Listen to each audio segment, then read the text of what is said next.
Hello, my name is Jim Stricker, and I'm a Master Gardener with the University of Florida Institute of Food and Agricultural Sciences and the Polk County Extension Office.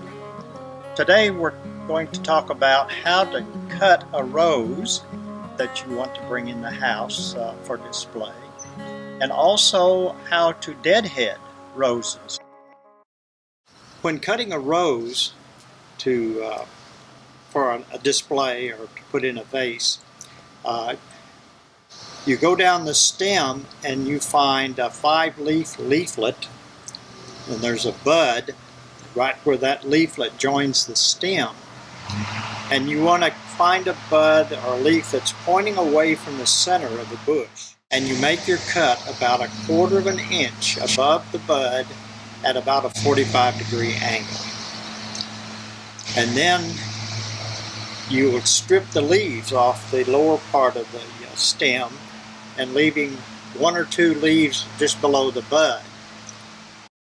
And this helps the rose absorb water and extends its life in the vase. Well, frequently people who really don't know any better will tend to cut a rose just between the leaves. They'll just come and just cut it off here, and what you have left is this stub or stump here.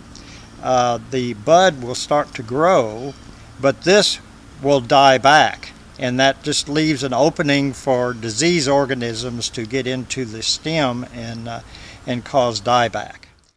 So you want to remember to cut about 1/4 of an inch above the bud. That way the cut will heal over and won't allow disease-causing organisms to enter the plant. The other thing we want to do is to demonstrate how to properly deadhead a rose. Once the rose has bloomed and the petals have dropped off, you have this what we call a deadhead remaining. And the idea is to remove this to encourage new growth that will produce another flower. So you would go down the stem and find hopefully a 5-leaf leaflet. This is very similar to cutting a fresh flower, and you would find it pointing away from the center of the bush and cut it about 1/4 of an inch above the bud at about a 45-degree angle. And this way that bud will start to grow and produce a new stem and a new rose. Thank you so much for watching our video today. You too can grow beautiful roses in your garden.